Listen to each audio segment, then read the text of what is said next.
Everyone, Phi Farley here. It's October 8th, and we got a National League Divisional Series game, Game 4. Dodgers at the Braves. Braves looking to send this series back to L.A. L.A. wants to wrap it up in 4 and look forward on to the Brewers, as they, in my opinion, eventually will anyway. I just don't believe it's going to happen that quick. Let me first say thank you to subscribers. Subscribe if you haven't done so. And now I'm going to break this game down. So we got Fulton White's on the mound going for the Atlanta Braves, and we got Rich Hill going on the mound for the LA Dodgers. So as you can see, I'm not sitting comfortably because as I break this game down, I have hesitances on both sides. I have concerns on both sides, and then I'm going to end with a play, what I think is going to be the best bet in this one. But I'm going to leave that really up to you to make the decision. But I'm not going to sit here and say I have a ton of confidence in this play like I have other games. So Fulton White's on the mound. The worst team he faces is the Dodgers.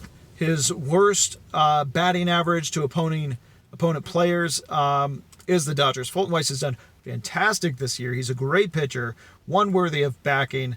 But against the Dodgers, he gives up 286 batting average to them, and lost the Game 1 opener in LA. That said, 147 opponent batting average the last 30 days, and at home a 191 opponent batting average. That is fantastic amongst all pitchers. That is fantastic. I can back that. Rich Hill, on the other hand, has done well. He's done well against Atlanta. He's done well against this lineup. He does well on the road. 193 opponent batting average on the road. 174 batting average the last 30 days. Here's one thing I will say, and against Atlanta, a 120 batting average, 7 innings, 3 hits, no runs in his one outing against Atlanta so far this year. I will say this. He hasn't pitched since the 30th of September. He's had a little bit of a lag here going between starts. They were not using him, and now they're spot using him here on an away start. And when Rich Hill has poor performances, it typically is tied to walks. He's typically given up 4 or 5 walks in that outing, of which translates into a 4-run or a 5-run start as far as earned runs go in that outing that he has. Let me give you some examples. So against St. Louis, September 15th, where the Dodgers scored 17 runs, he went 5 innings, gave up 4 earned runs, had 4 walks in that outing.